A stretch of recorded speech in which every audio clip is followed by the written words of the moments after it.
30 বছরের লাইফে ওনার বেতন সহ হওয়ার কথা 1,74,00,000।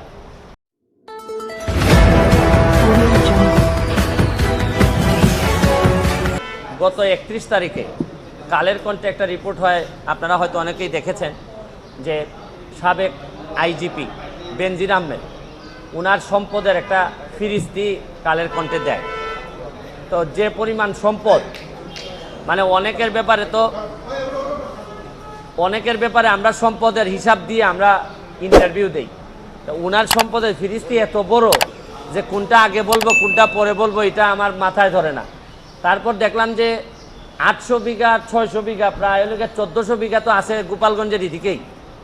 তো আমার কাছে মনে হয়েছে যে এইসব অভিযোগ, তো এটা তো আর মনে অস্বীকার উনি করেন নাই যে এই জমিগুলো আছে।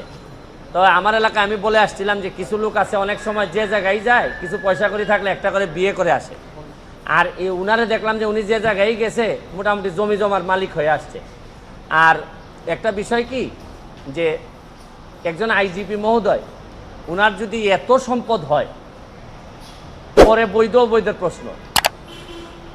উনার 34 বছরের লাইফে উনার বেতন সহ হওয়ার কথা 1,74,00,000, প্রায় 1.25 কোটি। কিন্তু 1.25 কোটি তো উনার বেতন টেতন মিলে, আর উনার মেয়ে আর বউ মিলে মাশাল্লাহ প্রায় কয়েকশো কোটি। তো এত টাকা যদি উনার থাকে কেউ কোনো কথা বলে না। মানে একটা ইনকোয়ারি যে করবো, আমি কিন্তু বলছি না যে উনি এখনই দুর্নীতিবাজ। আরে ভাই, এত সম্পদের হিসাব আসলে একটা ইনকোয়ারির কথা বলবে না কেউ?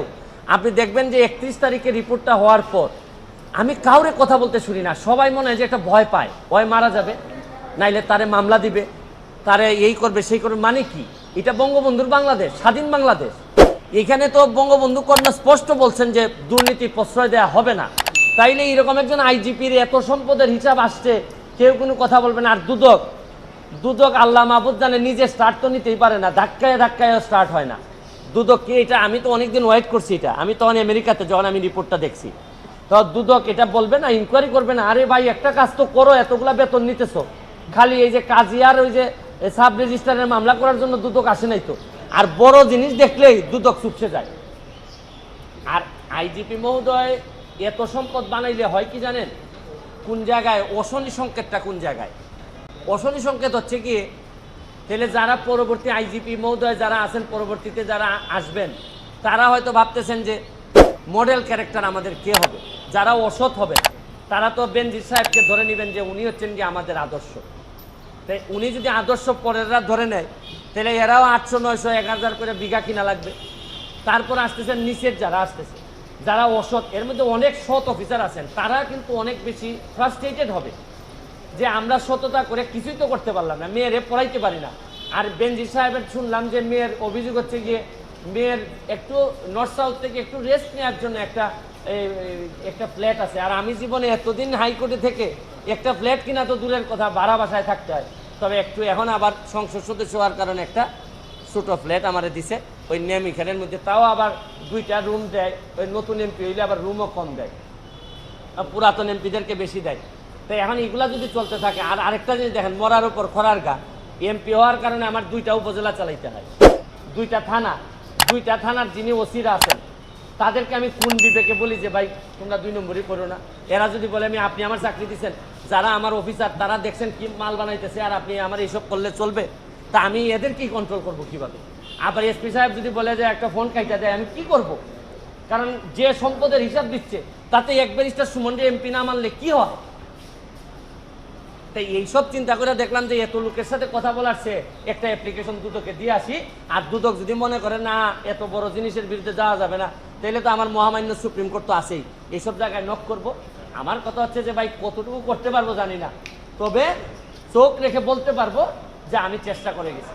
যতগুলা রিট এখানে করেছি, যতগুলাতে চূড়ান্ত পরিণতি হয়েছে, যেটাতে চূড়ান্ত পরিণতি হয় নাই, যেগুলাতে চূড়ান্ত পরিণতি হয় না, এগুলাতে আমার অভিযোগ চূড়ান্ত রকমের দেশের প্রতি অবমাননা হয়েছে। কারণ আমি তো এককভাবে দেশের মালিক না যে অবমাননা হইলে সব দায়িত্ব আমার। আমি আমার জীবন যৌবন সব কিছু এক রিস্কে রেখে আমি এগুলা সারা বাংলাদেশের মানুষের সামনে নিয়ে আসছি। বিচার তো কয়েক প্রকার হয়, একটা হচ্ছে গিয়ে হয়তো কাঠগড়ায় দাঁড়ায় না, কিন্তু মানুষের বিবেকে মানুষের বিবেচনায় তো একটা বিচার হয়।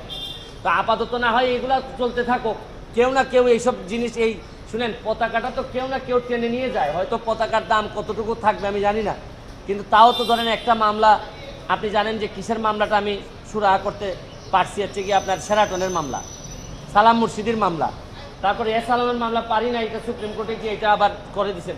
কিন্তু শুনেন, আমাদের ট্রায়ালে, আইন অঙ্গনে ট্রায়াল আমরা যখন করি, বিচার যখন করি, তখন আমরা যখন বুঝি যে এই আসামিরে বাঁচানো যাওয়া কঠিন, তখন কিছু কিছু কথা আমরা ট্রায়ালের মধ্যে বলে রাখি, ডিনায়াল বলে এটাকে, আমরা ডিনাই করে রাখি যাতে আপিলে গিয়ে কাজে লাগে।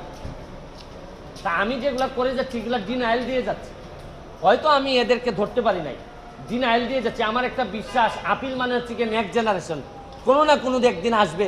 আমি যদি 1 লাখ ভোটের ব্যবধানে এমপি হইতে পারি, যেটা আমি জীবনও চিন্তা করি নাই যে আমি এমপি হব, কারণ আমার নমিনেশন আমি জীবনে জানি যে আমি হয়তো পাবো না, কারণ এত লোক আমার বিরুদ্ধে, নিশ্চয়ই শেখ হাসিনা হয়তো এত লোকের বিরুদ্ধে রেখে হয়তো আমাকে দিবেন না, কিন্তু তাও তো প্রকৃতির খেলা দেখছেন যে 1 লাখ ভোটে আমি এক বিমান ভূপাতিত করে এমপি হয়েছি।